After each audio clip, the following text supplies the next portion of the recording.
Morning. Guess where I'm going? I am headed over to my son's house to watch my granddaughter so that he can go do what he needs to do. He does lawn work on the side, and somebody wants him to do some work today, and it gives him extra money when he does it. So he wanted to know if I'd come sit with her for an hour to 2 hours while he went and made some money real quick. And then he said something about going to the fair, which I think is St. Stan's, but I have seen nothing but fights going on there, security guards being attacked. I don't know if anybody from my area here know who Ray is. He's the one that has he's the drone operator that he listens to, like, oh shit.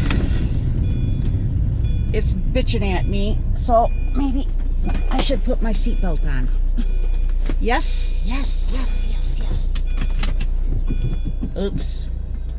Anyways, he does drone operations. He sees, that he listens to the 911 calls that come in, and he goes to wherever it is. He stays back far enough that he don't interfere. In fact, he just went through a lawsuit, and I believe it's the one where there was an accident in Pinconning, and it was a bad accident, where like a brother and a sister and their family dog was hit, and it was a bad thing. He was far enough back that he could see everything that was going on. He seen the helicopter coming in, the whole works. But the helicopter chose not to leave the scene with the people because he says the drone was interfering with him, and it wasn't. I mean, I was there. I had to be diverted off the main road there. That's where it was in Standish, I want to say, or Pinconning. I think it was Pinconning, and I had to go through Pinconning to get to Standish to where my vet's at. We're going to go through the bad part here, coming up with all the bumps. But anyways, they tried taking him to court, saying he interfered, and that's why they didn't take off, because they seen his drone. Well, they might have seen his drone, but he was nowhere near them. He was nowhere going near them. But of course, they didn't know that. All they seen is a drone, so they have to do their, panic, just like if it was somebody shining a laser light. They want to press charges because that's something you're not supposed to do. I mean, look, if it was a small kid that just got a laser pen and got it, given to them for their birthday, and they turn around and decide to shoot it up toward the sky, and just happen to have a helicopter go past and it shine at them, and they're going to press charges. And if they can't go after the kid because the kid's a minor, they're going after the kid's parents. Which, some cases, if they're deliberately trying to blind them, like if you're in Iraq and a helicopter's going over and you're shining lights at them, deliberately trying to blind them, that's illegal. Someone walking their dogs, playing with their dogs on the ground with a laser pointer, and just happen to shoot it up, and boom, now we're going to give you a year in prison. A year and a day. It can't be just a year. It has to be more than a year. So he has to get sentenced to a year and a day. That way they can go after him more harshly. I'm ranting, ain't I? There was somebody that was asking me about my sons. She said that she knows Jake and Garth because those are the two that I talk about all the time. She knows John because he's the one that I don't talk to at all, but there was another one she didn't know nothing about. My son Todd just served 10 years in prison here in Michigan on state charges, and as soon as he was released from prison, now mind you, this kid spent 10 years in prison. I truly believe if you break the law and do something, then you pay your price. He paid his price. He gets released. He gets picked up by a marshal, taken to another prison where they're sending him off to Oklahoma, which is the hub for federal, because his federal charge that he had against him was shining a laser pointer when he was walking his dogs. He shined it up, and it just happened to be a police helicopter, so they pressed charges on him. And he was giving a year and a day from the judge, because the judge had just sentenced him for his crimes for the state, where he got sentenced to 10 years. or not 10 years. He got sentenced to a lot more, but he only had to do the 10 years. But anyways, that's where I can't really talk too much about him because he's sitting in prison. Right now he's in, I want to say Pennsylvania. I am not positive. I'll ask Jake when I get there. Before Jake leaves, what I want to do is I want to show everybody Jake's house when I get there. And I'm not going to post this now until after. There's something small in the road. Come on, move it. Move it, move it. Oh, it's a cat. A black cat. Just crossed in front of me. Superstitious people would think that was bad. I'm not superstitious. But anyways, his house is filthy. He said he cleaned his bathroom after I bitched about it the other day. So we'll see. If he's got dishes, I'll take a picture, I'll do a video, say this is the before, and then I will do his dishes and clean his kitchen. Only because just the other day I did it to Garth. I just stopped there just to drop food off to Garth, and he had dishes, so I ended up putting water in the sink, putting his dishes in the sink, and washing them all. I didn't dry them, but Jake, I will have to, because he's got such an abundance, because he doesn't do dishes at all, that I'm going to have probably 3 to 4 sink loads, not counting the pans that he's going to have on the stove with food in them. I know my son. He does not clean up after nothing. I found that at Garth's house actually too, and that kind of upset me because Garth's not like that. Usually, you might leave a pizza sitting out if you ordered a pizza or something, but to leave a pan with food in it that you fixed the night before on the stove, yeah, that's not Garth. I was disappointed in that. But I have to go the long way around the bridge because I still don't have a transponder on my damn car. And when I left my husband, he was laying on the couch. He's on this kick. He had me do it yesterday and again today. You take a cup of blueberries, 8-ounce cup of water, a teaspoon of cinnamon, and the juice off a half a lemon. So I get a lemon and cut it in half, and I squeezed it out yesterday, and then today I did the other half. It's supposed to be an antioxidant. It's supposed to be like a flush. Cleans you out, gives you energy, has antioxidants in it, probiotics. I told you he's a health freaking nut. He likes to do healthy crap, and he sees something. This man is somebody who sees something on the internet, and like I told you about AI, he listens to AI like it's gospel. It's like the guy behind us is selling his lot. He combined them into one lot instead of selling them two like the last lots that we did.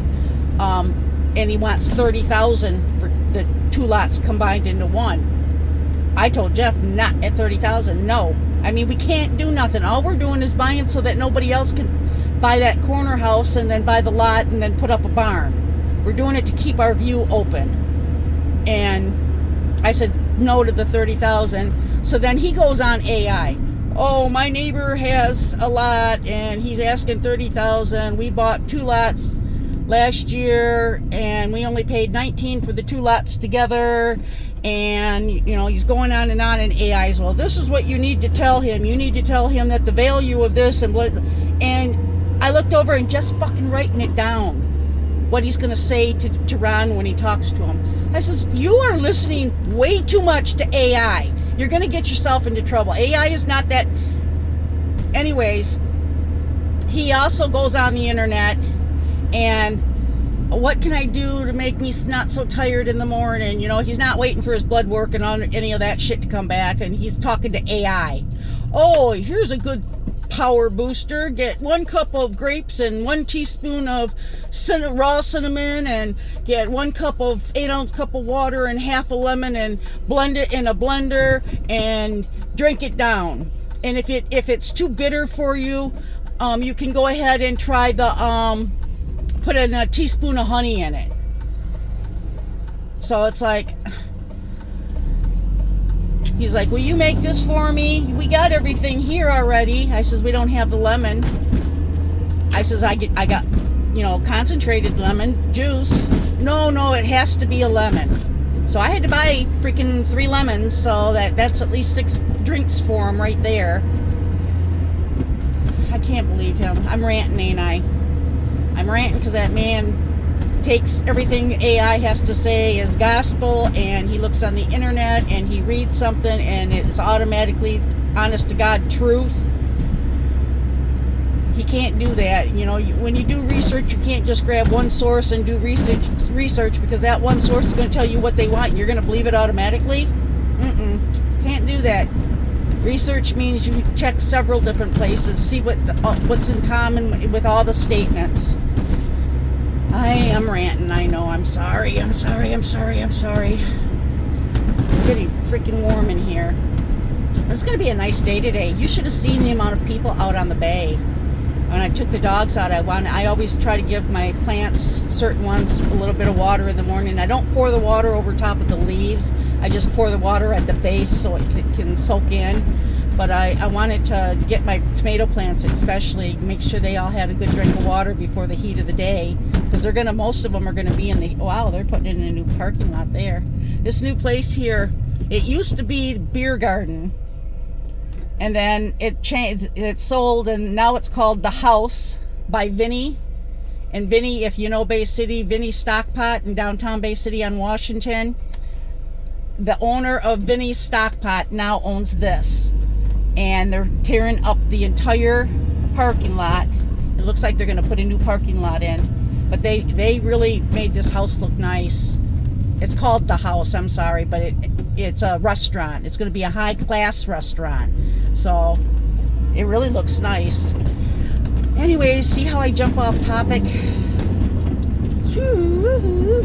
There was somebody else that asked me some questions that I thought it would be just too hard to answer in a writing form, texting it back to her.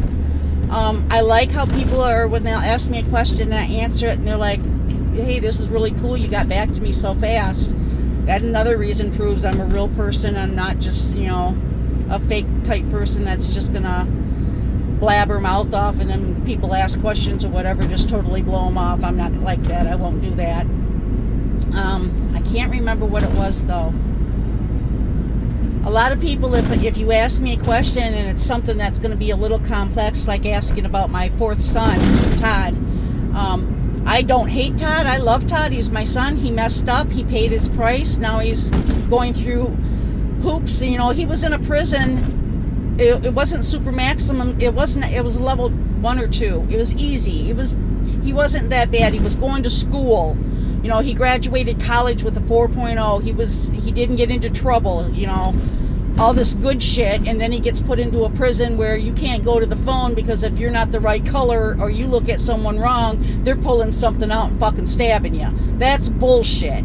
The prison should not be that type of prison. And you can't take a prisoner that is not a threat or anything like that and then put him in with a bunch of freaking, he's going to stand up for himself if something happens. So, if somebody attacks him or whatever, he's going to stand up and then he's going to get into trouble. So why would you do that to a man that busted his ass in school to get a college freaking degree? He was supposed to, now this is a story, whoa, I got to stop here. The light turned red, I had to jump on it.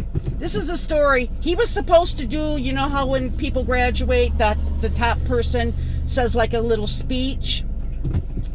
The people of the prison in the college said that they were not going to let him be the one to do the speech because they found out what his speech was going to be about. And what it was going to be about, and I'm going to say what it was going to be about. It's going to be about because he was going to school in prison and had a job. A lot of the prisoners go to school and have a job. The reason they have jobs in prison is to make money to buy extra food, stuff like that. So pretty much unless you can count on somebody on the outside to send money to your account so that you have money to buy food and shit, you have to work. So then you got these people who are trying to better themselves, trying to do good, who are working their ass off in the school system, the college system, and have a job. The president decides to tell them, here's the deal. You can't do both. You either go to school and don't work, or you work and you don't go to school. Now, how is that benefiting the prisoners to tell them that? So a lot of people had to drop out of school, had to lose the chance of getting their degree and being in school because they have to work. They don't have nobody that can send them money to keep them supported. Todd was able to stay in school because he had his family that was helping him. Jesse was helping him. I was helping him. His brothers were helping him. If he needed money to be able to talk on the phone, we sent him money. So it's like, if he needed, they call it a box, a goodie box, which comes with like ramen noodles, some juices, and shit. I got a fucking cop now looking at me saying, what the hell is she doing? Her hands are going all over the place, and ah, la la la. Anyways, back on topic. A lot of people had to drop out of school because they could not afford to stay in school and work. They had to work. Otherwise, they had nothing. They would have nothing. So, therefore, they had to drop out of school. Todd was going to say that in his commencement speech. He was going to say that it was a dirty, rotten shame, that there would have been a lot more people able to graduate with them, but they were forced out because they had to work. And he was going to bring this to the attention of everybody. And they found out about it. And as soon as they found out about it, then that's when they decided that he was not going to be allowed to do the speech. So even though he was a 4.0, he was not allowed to give a speech because he was going to expose the fact that they told everybody mid-year, this is how it's going to be from now on. If you go to school, you can't work a job. If you work in a job, you can't go to school. Now, what kind of bullshit is that? You should allow them to have the opportunity to better themselves going to school and be able to support themselves for the extras that you have to have in the prison. I mean, you have to have money. You have to be able to, I don't know if anybody knows what JPay is. JPay is a form of writing a letter to somebody and then sending it with a stamp, and then they can, it's all electronic is what I'm trying to say. It's like electronically writing him a letter, like an email type thing. And then when I send it to him, you can even attach pictures. Then when I send it to him, he has this iPad thing at the prison that he's able to get the letter, read it, and if you send a stamp with it, he can apply back to you. He can use that stamp and apply back to you, or you can send him more than one stamp so that he can apply to you, or send a letter to somebody else. So we helped Todd. That was the only reason Todd was able to stay in school when he was in the prison. A lot of people who would be getting out of prison in the next year or two, who wanted to do schooling so that they could have a chance when they get out. Because once you go to prison and you get out, have fun trying to find a job or anything like that. Because if you have to tell them which, and I thought there was a law that said that was going to be different, but it's not. If you have a record, if you're a felon or any of that shit, that counts against you when you try to find a job. So a lot of people who are in prison are trying to get an education so that they have the documentation that they have an education, but you can't get an education and work at the same time. That's a new rule that just come up, and that shot down a lot of people's dreams, which I think is wrong. My opinion, there might be people that says, hey, they're felons, they screwed up, they did this, they did that, they deserve what they get.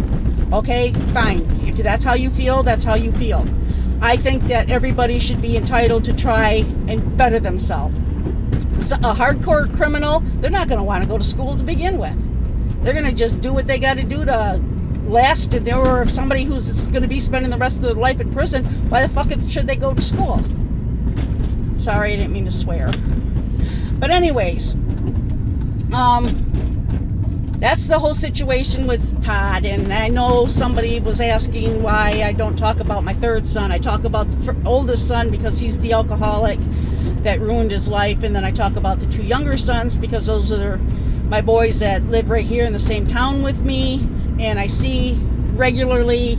I talk to almost every single day. So Todd is one that we're still waiting to get home, which should be that long, I guess. We also thought that he was in jail for a long time before he actually got his sentencing, where he was off to a prison, and we thought that that's considered time served. So we really thought that when he got picked up by the marshal, that they would turn around and say that sorry, there's somebody that's passing me that's acting like an ass. Anyways, we thought that the time served would be put towards the felony part, because that's the last sentencing that he had to do, the laser pointer, and that if that was the case, then he would only have to serve like a month and a half to 2 months. They decided to say that the time served went on his state, so technically he hasn't served anything, nothing. So it was, so it's going to be a while before we can get him home. In the meantime, he's in a prison that he really has no business being in, because it's freaking and not a good one. But you know, they're going to say you do the crime, you pay the do the time, and that's how they're going to be. So there's nothing anybody can say or do about it. I can't believe I'm almost at a half a tank.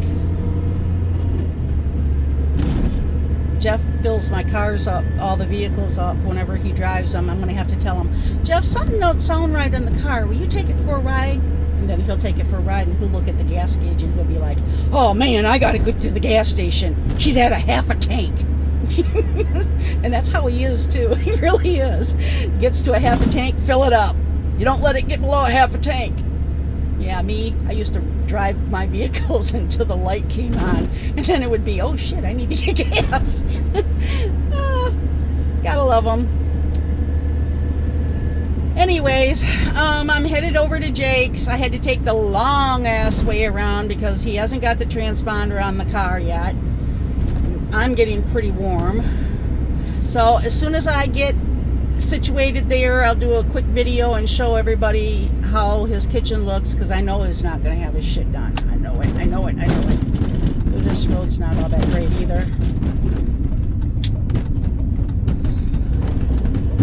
But I will go ahead and do a video and show you what his kitchen looks like, and then I will stop it and do the, you know, that I wish I knew how to do that time-lapse thing, because I could just like set my camera up to videotape me doing it all, then it just fast forward it to the end, and then come back and say, see, I cleaned his freaking kitchen. His bathroom was bad. He has a cat, Luna. In the bathroom is where he has her cat litter box, and he has his basket of laundry, you know, and I went in there and it was like, clean your freaking bathroom. This is ridiculous. And I've got one of those, your speed limit's 25, you're going 28. Slow down. Anyways, today is Saturday. It's a beautiful day. You know what I should do? I was thinking when I got my car out of the barn that it needs to be cleaned. I was thinking maybe pulling it in the driveway and getting the hose out and washing it. Right now I'm on Woodside, and there's the 7-Eleven on the corner, and on that side is Woodside Hardware. My son lives in Essexville. He lives in a trailer park. I'm not going to cut that down because when I was younger I lived in a trailer park. So, in fact, I lived in a trailer park right up until I got the divorce from my last husband, because his parents, his mom and stepdad helped us get that trailer, and then we lived there.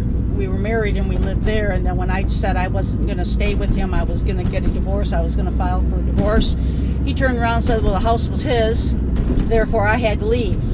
So I'm like, okay, I see how that is. So I got my dad, and I would be a first-time homeowner, so my dad and I went and looked at some houses, and we found the one on 22nd Street. It's just a little 2-bedroom, 1 bath, and it had a full basement. And we went and looked at it, and it had sat empty for a year. So I went and tried to get a loan for it. I didn't have to have a deposit. I was able to get the house a loan for like the deposit, and then I made my payments, my house payments. And then I went and signed papers for the house, and then without his name, just my name. And then the day that I got the keys where I could move in, it was in the wintertime, it was in February. My dad was there with us, and he had his truck and trailer, and I signed all the papers. My dad was with me. He was like, congratulations, here's your house. And we went to the house, and we turned on the lights, turned the heat up, because it was February. Started saying, okay, let's go get all our furniture and shit, and headed back to the trailer where Garth was at to get our stuff. My mom's hutch, which was my grandma's hutch, it was my grandma's, then it went to my mom, then it went to me, sitting outside in the snow. My bed sitting outside in the snow. The kids' mattresses and their beds sitting outside in the snow. Bags and boxes of my shit outside in the snow. Him and his buddy got drunk, because I wasn't even staying there. I was staying at my parents'. They got drunk, and they went to they were at the house, then they got high, then they decided that all my stuff that I had packed up and sitting off to the side. Come on, lady. Come on, lady. Come on, lady. Come on, lady. Go, go, go, go, go. Thank you. They put outside. They basically said when I come to get my stuff, I wasn't coming back into his house, his trailer. So I stayed out, and we started loading up. My oldest son, John, the one I don't talk to, him and his friend, Ben Burt, he showed up with his truck. We just started picking everything up in the back, and I had a dog, a black lab. She was also Irish Wolfhound and something else mixed in. He wasn't keeping her. He basically said she'd be dead if he kept her. So I was definitely going to take her. And then we went in. God, this is getting warm. Then we went in, loaded up everything, got the dog, got everything, and then drove to the new house, unpacked everything, and stayed there. Never went back to the trailer. I'd find something that was missing. I'd ask him for it, and then he'd tell me he threw it out. So I basically lost a whole shit ton of stuff because he wasn't about to give it up. And he went and got new locks for his trailer, so I couldn't get in, which, price you pay to get away from somebody, because if I didn't get away from them, I would have been dead, because I was a major alcoholic. All I wanted to do was drink, because I didn't want nothing to do with him. So that's how I got away from him, and that's how I had to start completely over in my house. And I was in that house when me and Jeff got together, and then we started seeing each other pretty regularly. And then I was like staying at his house more than, because his house was bigger than my house, and he was on the bay. And I started staying with him. Well, then my son Garth and his girlfriend at the time, Dominique, they were going to have a baby, which was Aubrey Joe. So they basically took over my house. I left them my house, and I moved in with Jeff. And Jake moved in with me with Jeff because he was young yet, real young. Garth was getting teenage wise, but this is the trailer park that Jake's in. So I did live in a trailer park, so I'm not going to say nothing. And at the time that Jake got this place here, he got it on his own, paid for it outright. That's him now. All right, I'll talk to everybody later. Bye.